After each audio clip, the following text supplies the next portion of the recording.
turabashohoje abakunzi b'ukwezi kwa KTV ibihe byiza.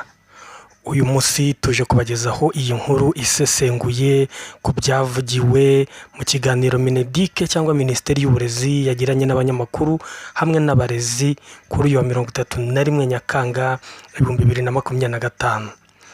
Yatanze ishusho rusange y'aho uburezi buhagaze mu Rwanda, ibibazo bihari, ibisubizo birimo gushakwa ndetse n'icyerekezo cy'ahazaza. Iyi nkuru iranonosora uburyo bwose ikiganiro cyabaye mu gihe kirekire kirenga amasaha 2 cyangwa 3, ariko twakigushyiriye mu ncamake kugira ngo ubashe kubyumva neza.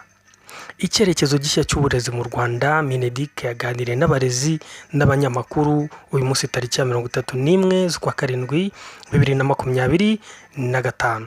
Bavandimwe inshuti z'ukwezi kwa KTV, ndagushimiye niba ubwa mbere ugeze aha ngaha, kora subscribe, kanda kuri sub, niyo nkunga yawe. Inkunga yawe ikomeye ni sub. Ya kabiri ikomeye cyane ku bantu dusanganywe ni like. Kanda agatoki kareba hejuru niba wakunze inkuru cyangwa se niba tukugejejeho ibyo wifuzaga kumva cyangwa tugukandiye aha kubabazaga, kuko ikiganiro kesha bari kirekire, hari abantu batabasha gukuramo iby'ingenzi, ugasanga ikiganiro kimaze amasaha 3 ariko kaba utabasha kumenya ngo mu by'ukuri cyari kigamije iki. Dore ibyo twagukusanyirije bigende ku cyabashije kuva mu biganiro. Uyu munsi rero iki kiganiro cyari kiyobowe na Dive Wayo hamwe na Cleophas Barore, abanyamakuru ba televiziyo y'u Rwanda. Rero tukaba tugiye kubagezaho mu buryo burambuye ku icyo kiganiro gikomeye, hari hatumiwe abarezi, abanyamakuru n'abandi bantu batandukanye muri Convention Center ariho icyo kiganiro cyangwa iyo nama yabereye. Iki kiganiro cyabereye mu nyubako yitwa Kigali Convention Center mu cyicaro gikuru cy'inama nkuru, aho abarezi baturutse hirya no hino mu gihugu, abayobozi b'ibigo by'amashuri, abashinzwe uburezi mu turere hamwe n'abanyamakuru bahuriye n'abo bayobozi ngo baganire ku cyerekezo gishya cy'uburezi bw'igihugu cyacu. Minisitiri Dr Nsengimana niwe wari umushyitsi mukuru, yatangije ikiganiro avuga ati uburezi si igikorwa cya leta yonyine, ni ishusho ya buri muntu wese. Ubwo Minisitiri w'Uburezi yavugaga, yasobanuraga ko uburezi ari ikintu cyiza kuri buri muntu wese. Yagize ati uburezi si igikorwa cya leta yonyine, ni ishusho ya buri muntu wese, tugomba kubaka ejo hazaza heza. Nk'uko twababwiraga, Minisitiri w'Uburezi Dr Joseph Nsengimana niwe wari umushyitsi mukuru, yatangiye ikiganiro agira ati uburezi si igikorwa cya leta yonyine, ni inshingano ya buri wese, tugomba kubaka ejo hazaza h'igihugu cyacu binyuze mu burezi bufite ireme. Iki kiganiro cyari kigamije gusobanura reforme nshya cyangwa impinduka nshyashya mu burezi. Indi mpamvu yacyo kwari ukwakira ibitekerezo n'ibibazo by'abarezi. Indi mpamvu yacyo kwari gushyira ahagaragara aho uburezi buhagaze muri rusange. Indi mpamvu ya kane yari gushimangira uruhare rwa buri wese mu kuzamura ireme ry'uburezi. Rero dore icyo uburezi buhagazeho muri 2025. Minisitiri Nsengimana yagaragaje ko ubwitabire bw'abana mu mashuri y'incuke bwazamutse kuva kuri 24% muri 2020 kugeza kuri 54% mu mwaka wa 2025. Yongeye avuga ko amashuri yisumbuye arimo abanyeshuri benshi, ariko haracyari abanyeshuri benshi batari bajya mu mashuri, hakaba hari n'ikibazo cy'amasomo atari ku rwego rukwiye. Ikindi yavuze ko abana bava mu mashuri kubera ibibazo by'ubukene, imirire mibi no kubura ibikoresho. Yakomeje agira ati ntidushobora kugira uburezi bufite ireme tudahereye ku mizi, ni ukuvuga abana bato, abarimu, ubumenyi buhagije n'ibikoresho bifatika.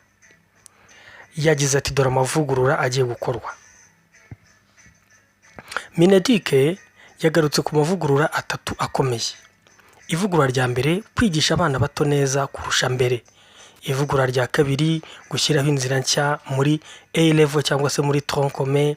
Hanyuma impamvu ya gatatu, gushyigikira abarezi cyangwa abarimu. Mu mpamvu ya mbere yo kwigisha abana bato neza kurushaho cyangwa kurusha mbere uko byari bisanzwe, yavuze ko hagomba gushyirwa imbaraga mu myigishirize y'imyandikire, imibare, ururimi guhera mu mwaka wa mbere w'amashuri abanza. Yongeye kandi anavuga yuko kongera amashuri y'abarezi bigisha mu myaka ya mbere y'ishuri ari ngombwa. Hanyuma mu gushyiraho inzira nshya muri level A cyangwa A level cyangwa se muri troncome, abanyeshuri bazajya bahitamo hagati y'inzira eshatu, icyo bise pathways. Ni izihe rero? Pathway ya mbere ni science and technology. Pathway ya kabiri ni business and entrepreneurship. Pathway ya gatatu ni humanities and creative arts.